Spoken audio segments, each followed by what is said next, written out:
এই গাইস আমরা আজকে ফ্রিজটা দেখতে এসেছিলাম। এই ফ্রিজটার একটা প্রবলেম হচ্ছে, এর কম্প্রেসার পাম্পিং লেস হয়ে গেছে। আমরা এটা টেস্ট করবো কীভাবে। আমরা আগে ফ্রিজের লাইন দেবো এবং আমরা এই ফ্রিজের টেস্ট রান মোডে একটা পিসিবিতে একটা বটন আছে, সেটাকে প্রেস করবো। এখন ফ্রিজে লাইন ঢুকে গেছে, 3বার বিট করবে ফ্রিজটার পর। তারপরে আমাদেরকে এইখানকার ডিসপ্লের বলগুলো কিন্তু জ্বলামোজা করবে, দেখতে পাচ্ছেন আপনারা জ্বলামোজা করছে। এখন ফ্রিজটা পুরোপুরি টেস্ট রান মোডে চালু হয়ে গেছে। এই ফ্রিজের এখন আমরা কম্প্রেসার চেক করবো। কম্প্রেসার একদম ফুল আরপিএম ধরে নিয়েছে এখন আমরা এখানে কম্প্রেসারে ডিসচার্জ লাইনে প্রেসার চেক করব। দেখতেই পাচ্ছেন একটুও প্রেসার আসছে না। এটা এলজি কম্প্রেসার আছে 88, আর সাকশন কাটে আছে দুটাই, চার্জিং এবং সাকশন পাইপ, এবং ডিসচার্জ একটুও আসছে না। এর জন্য আমরা নতুন কম্প্রেসার নিয়ে এসেছি, আপনাদেরকে দেখাচ্ছি কম্প্রেসার কীভাবে লাগাবো সব কিছু। দেখতেই পাচ্ছেন গাইস, এটা হচ্ছে কম্প্রেসার, আর আমি আপনাকে মডেল সিরিয়াল দেখালাম। কম্প্রেসারের সঙ্গে এই টাইস কভার, এবং এটা হচ্ছে নতুন কম্প্রেসারটা 88-এর।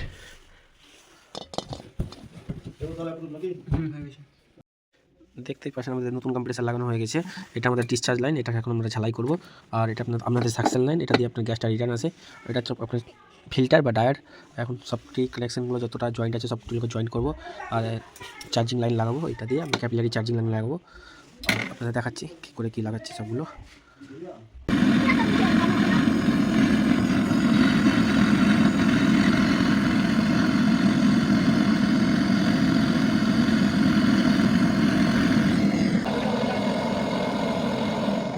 কী করে main point social media guys, এখন আমরা ডিসচার্জ লাইনটা কানেকশন করতে লাগলাম। এটাকে একটু ভালোভাবে লাগিয়ে দেবো। এটা কিন্তু লোহা, ওর সঙ্গে তোমাকে লোহা লাগাতে হবে। এইখানে আছে লোহা, এটা একটু ভালো করে সেলাই করে দেবো।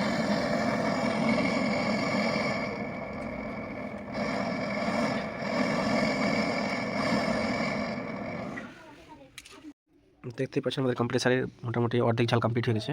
আমরা এখানে ডিসচার্জ লাইনকে কমপ্লিট ঝালাই করে দিয়েছি, এখানে আপনার ক্যাপিলারিও ঝালাই করে দিয়েছি, এখানে ফিল্টারের কানেকশনও ঝালাই করে দিয়েছি। এখন আমাদের ঝালাই কমপ্লিট হয়ে গেছে। এখন শুধু সাকশন দিয়ে ফ্লাশ করবো মেশিনটাকে, আর চার্জিং ভাল্ব লাগিয়ে গ্যাস চার্জ ভ্যাকাম করে গ্যাস চার্জ করে দেবো।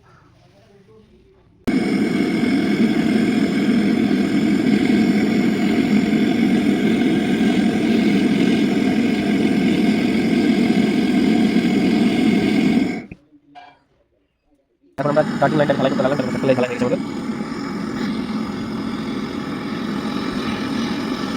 যখন এটা লাল হয়ে যাবে তখন লাগাতে হবে।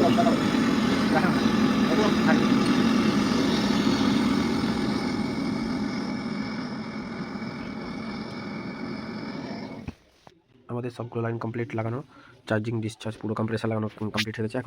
এখন চার্জিং লাইনে আমরা এখন এই এনআরবির সঙ্গে কম্প্রেসারে ভ্যাকাম করাবো। তো এখন ভ্যাকাম পাম্পের এর সঙ্গে সেট করবো, আর এর মধ্যে ভিতরে যতটা এয়ার আছে সবগুলোকে বের করে দেবো কম্প্রেসারের মধ্যে।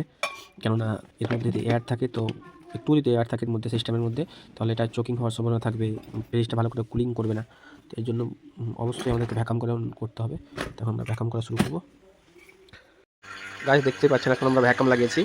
এখন আমরা এই সিস্টেমকে 30 মিনিট ধরে ভ্যাকাম করবো, আর তারপর থেকে গ্যাস ভরবো মেশিনটা চালু করে।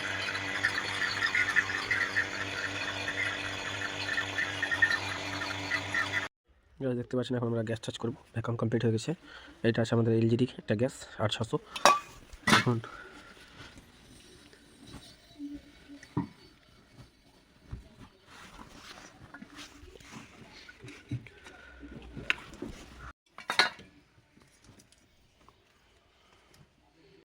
গাছ দেখতে পাচ্ছেন এখন আমাদের কাজ হয়ে গেছে। এখন আপনারা দেখতে পাচ্ছেন প্রেসার আমরা জিরোর কাছে চলে এসেছে, কম বেশ, আর কম্প্রেসার ভালোভাবে চলছে। এখন আমাদের কাজ কমপ্লিট হয়ে গেছে, আপনাদেরকে সামনে নিয়ে দেখাচ্ছি কেমন ঠান্ডা ঠান্ডা হচ্ছে।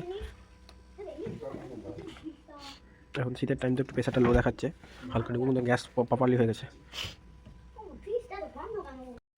এখন আমাদের গ্যাস দেওয়া কমপ্লিট হয়ে গেছে। এখন আমরা মুখটা সিল করে দিলাম, আর